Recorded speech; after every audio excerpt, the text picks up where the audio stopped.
ریاض گل صاحب، میں آپ سے جاننا چاہتی ہوں، یہ جو اہم ملاقات ہوئی ہے جس کی تردید بھی کر دی گئی ہے سیکیورٹی ذرائع کی جانب سے بھی کہ اس میں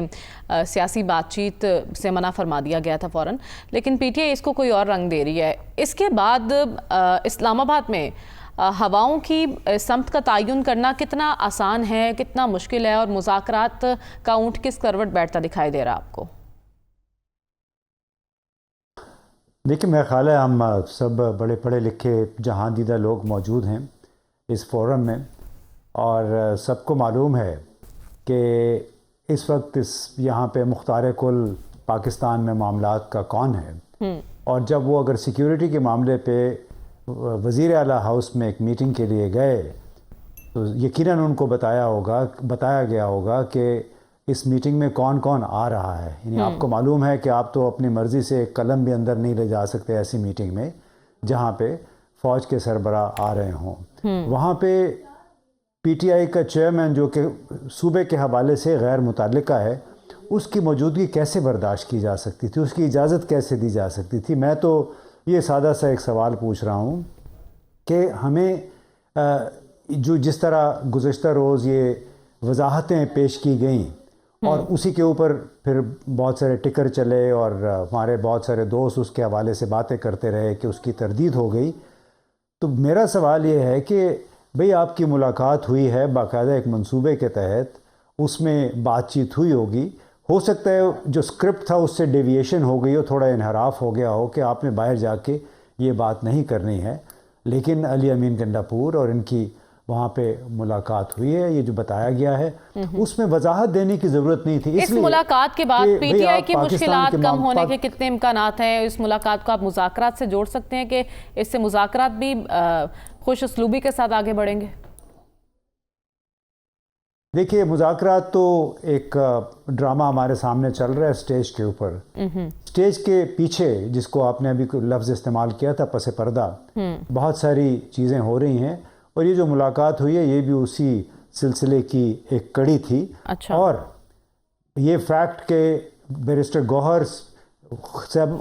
خیبر پختونخوا میں ہونے والی سیکیورٹی میٹنگ میں موجود تھے اور اس میں ہماری فوج کے سپہ سالار اعلیٰ بھی موجود تھے، بذات خود اس امر کی طرف ایک اشارہ ہے کہ معاملات کچھ شاید بہتر سمت میں جا رہے ہیں۔ جس طرح اعجاز چودھری کا سینٹ میں پروڈکشن کا آرڈر بھی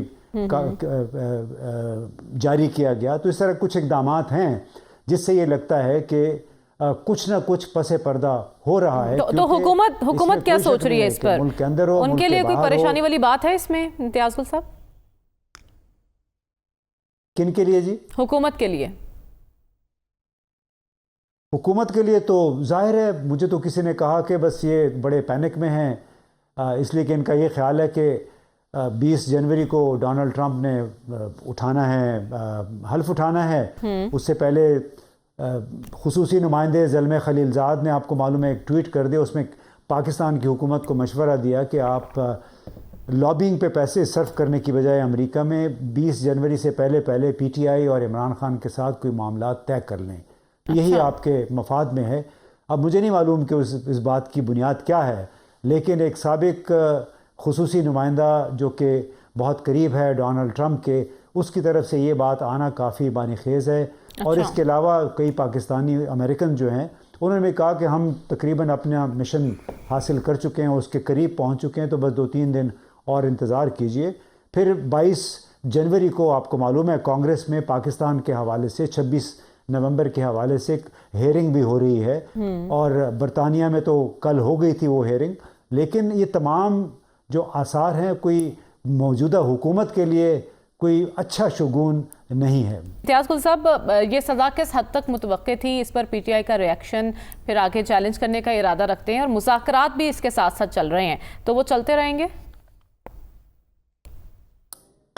دیکھو، تو میرے خیال انہوں نے پہلے کہہ دیا تھا کہ کیس کا فیصلہ جو بھی ہو اس کا مذاکراتی عمل پہ کوئی اثر نہیں پڑے گا۔ اس حوالے سے میرے 2-3 بنیادی سے سوال ہیں، اور وہ یہ کہ کیا اس کیس میں دستاویزی ثبوت کے ذریعے القادر ٹرسٹ کو ملنے والی زمین اور سپریم کورٹ کے اکاؤنٹ میں جو 190 ملین پاؤنڈ ٹرانسفر کیے گئے اس کا کوئی تعلق ثابت ہوا ہے؟ دستاویزی